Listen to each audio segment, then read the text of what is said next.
that you keep saying over and over again, that putting yourself into something bigger than you, something that you're attempting to work through, and that through this difficulty and all the struggle and trying to put this you gain some sort of intangible benefit from this. You feel like you seem like you're someone that seeks out those things. You seem like you've always like immersed yourself fully in things that would do that. Yes, I'm a firm believer in the importance of difficult tasks. Yeah. I think seeking comfort is one of the worst things a person can do in terms of achieving overall happiness.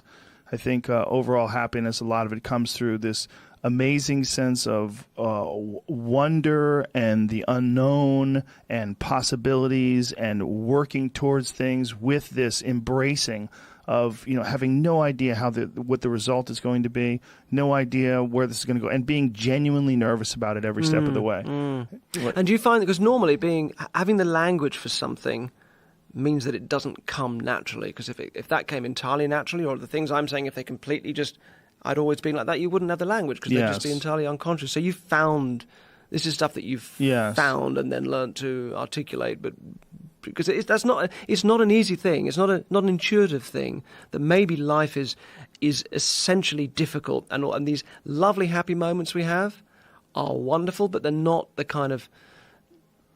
central force of life, which is that it is difficult. And if you want a philosophy of life, it has to work in those. Has to work at the difficult moments, doesn't it? Otherwise, it's not really going to support you. I think it's also the attitude in which you embrace those difficult moments and how you approach them.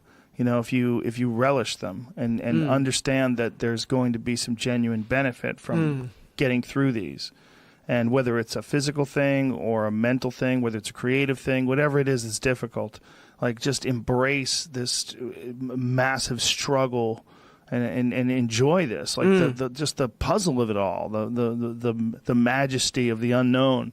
And then when you get through it on the other end, you get a different level of happiness. Yeah, you get this powerful earned happiness because you've grown. Because you've grown and you've moved forward, and you don't. You don't cross the road on your own without having to let go of your mother's hand at some point. Yeah, this is the death and resurrection, isn't it? That's why these myths do have some resonance. Something has to die before something new can grow. Something has to be let go of in order to step forward. So if you're going to grow, there has to be anxiety and disturbance and some sort of death in the metaphorical sense. But that's tough. It doesn't come easily. No, it doesn't come easily. But that's also what's beautiful about it. If it just came easy. Right, you to say, well, I've come to that same realization because. So as I was doing my research for the book, every time I would get an insight that I thought was original to me, I'd say, that fucker Epictetus has already said it 2,000 years ago. Isn't that wild? Yeah, it's unbelievable. Yeah, right? And so it reminds me, and I want to give him kudos on the show. So do you know who Nassim Taleb is? Sure. Yeah, so Nassim is a good friend of mine. He's a fellow Lebanese. And so many years ago, he was kind of egging me, teasing me, saying, I don't really understand what you study in psychology, Gad. Everything that there is to know about psychology and human nature, the ancient Greeks have already covered it. And so he was just egging me on. But then many years later, as I'm preparing for this book, I'm like, I think he might be right. We might be empirically validating what they've already philosophized. But so your post about Marcus Aurelius really resonated with me at exactly that same moment. It's quite fascinating when you read his writings. It's unbelievable. Because he was so wise, and his decisions for what he would concentrate on and not concentrate on, and how he would accept people's flaws and mistakes that they'd made as if they had never made them, and this just approach to Stoicism and his philosophy on life. The Greeks and the Romans, and if you look at the history of these ancient civilizations that dominated the world at that period of time, and we can get a kind of an understanding of how they thought about things.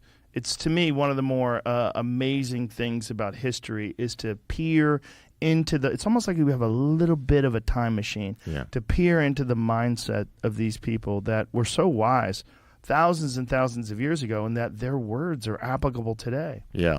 Well, I mean, that speaks to the universality of the human condition, right? So I always tell my students when I'm teaching about evolutionary theory, I say, look, you can use cultural products as fossils of the human mind, right? The human mind doesn't fossilize, but the products that is left from human minds, we can study its contents in the same way that paleontologist studies fossil remains.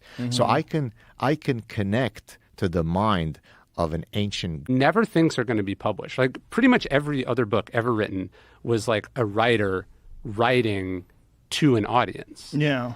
And Meditations was never intended to be published. He'd probably be mortified that we even have it.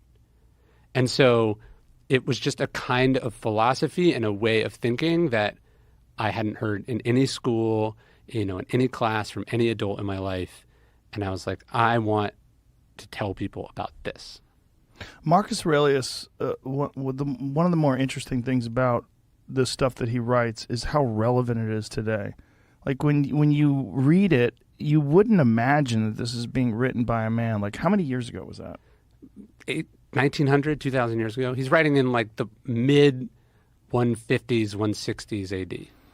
It's very relevant. Like the way he writes, I mean, the language is incredibly familiar. It's the same, It's one of the things about, we would always make fun of the way people talked a long time ago. Wherefore art thou? Like there's a way of talking that we don't communicate like today. But when Marcus Aurelius writes, and if you read Meditations, it seems very current. Well, it does depend on the translation, right? Because like if you are reading, and people do this, I'll recommend Marcus Aurelius and they'll just like, get what's free on the internet or whatever. If you're reading a translation from the 1850s or the 1600s, it's going to be in Shakespearean English because, interesting, right? Because they're translating it into their vernacular. Parlance. Yeah. And so the right translation is key. Do you remember which one you read? I don't. I like there's a Gregory Hayes translation for the Modern Library, which I think is the most like lyrical and beautiful of all of them. That's the one that I randomly bought on Amazon and had no idea that it was going to be the one that would hit me. So were the original ones in Latin? So this is what's crazy about Marcus. So Marcus lives in Rome. The Romans speak Latin, but the philosophical language at that time was Greek. So Marcus was writing to himself in Greek.